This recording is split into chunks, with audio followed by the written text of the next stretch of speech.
Hello there followers of ThoseFolk collab. My original plan for today was to buy the How I Met Your Mother box set and then review everything. So I went out and bought the box set, took it home, put it down and thought, alright, I'll go to the bathroom and then watch them all. Went to the bathroom and it vanished. I don't know how, it just disappeared. So, new plan. I go back in time to when I bought it and took it in, and then I steal it before it vanishes, take it to the future and then watch them all and then review it. So, off we go.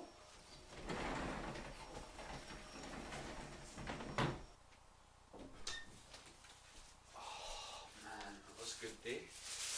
Right, watch these after I go to the bathroom.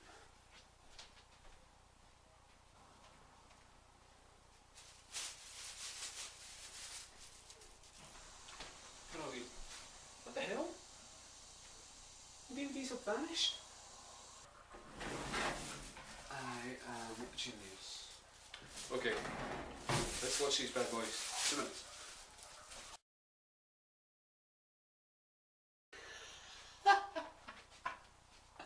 Oh, Marshall. Oh. When he said lawyered, and then Marty said so. Let's go to the review bed.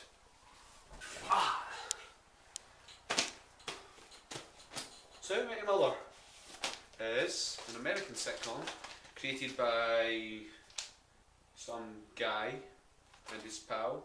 The reason they made it was they wanted to tell a story of all the crazy stuff they done when they lived in New York together with their pals. And yeah, it's a good premise. Friends. Yeah, of course. People compare it to Friends. Obviously people will compare it to Friends.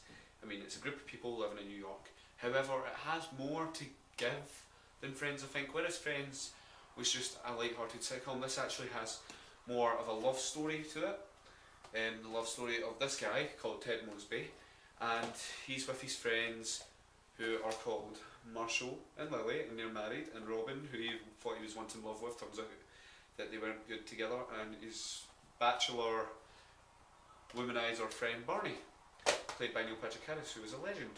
Anyway, during the course of the show we find out more and more about the person that Ted is in love with, and it's all told from the point of view of future Ted, who's telling it to his children. And yeah, it's a good premise and it works really well. It's my favourite sitcom, but I'm not going to say it's perfect because obviously there's mistakes in it for one. A mistake that I noticed is in season 1, there's an episode which is called, wait a second to remember, it's called Liberty Bell, and in that episode Marshall almost gets in a fight with a gay man, but then he finds that the guy says he's gay and he isn't actually trying to feel up his wife, so he goes, oh, it's okay, thank God, I've never been in a fight before. But then, in season 4, we also find out that Marshall has been in tons and tons and tons of fights, and he's an amazing fighter, so, you know, that's a mistake. And there's also people complain that it goes on too long, that we've been waiting for this Mother to happen for almost 6 seasons, and there's another 2 to come, I'm sure. I'm not going to complain about that because I want there to be more episodes because I'm a big fan, but I do understand where people are coming from when they say that. Furthermore, all the amazing things about the show, there's tons of them. Apart from the cast being so lovable and the characters being really relatable and enjoyable and hilarious, there's also the fact that it has a lot of heart, which a lot of sitcoms these days are really missing. There is actually lots of sitcoms out there now, and they're all good in their own way, but I don't think any other sitcom finds the same heart that How I Met Your Mother has. Obviously there's movies and actual things that are created to be heartwarming and stuff, but nothing beats How I Met Your Mother in the sitcom genre.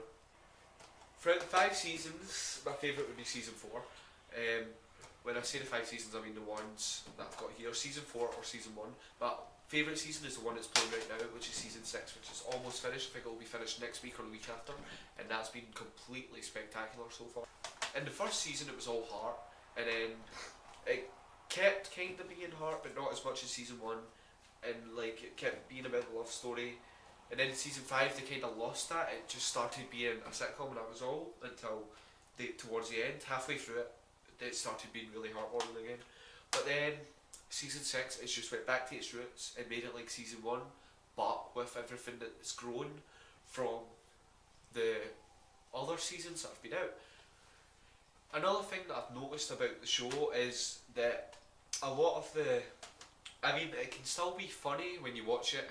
If you're not a proper fan and you just catch the occasional episode, it can still be funny. But to really get half of the jokes, you have to watch from the first episode. For example, when you see a character from the past and they're eating a sandwich, that's not them eating a sandwich. Eating a sandwich is a euphemism that Ted has told his children, and really it means they're doing hash or marijuana or pot or whatever you call it, wherever you come from. And there's other jokes. On Monday night they brought out an episode that had a really, really good joke in it. But in conclusion, maybe I'm a bit biased because it's my favourite show, but I think it's just it's incredible, and there's hardly any flaws. There are flaws, but the ones that are there, they're not like a deal breaker. You can still appreciate it without worrying about them. So yeah, hope you watch it, hope you enjoy it, and hope you enjoyed watching this video. I'll see you later.